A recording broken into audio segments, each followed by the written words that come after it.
من اون روزی رو یادمه که از یه لباس خوشمون اومده بود. قیمتش اونقدر گرون بود که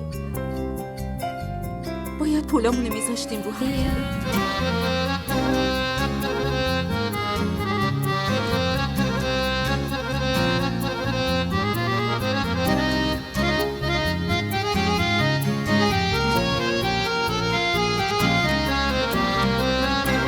قول میدم شاهمیر با وجود من درست مثل قبل تو رو دوست داشته باشه.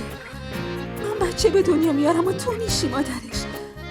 بچه من تو رو مامان صدا میزنی.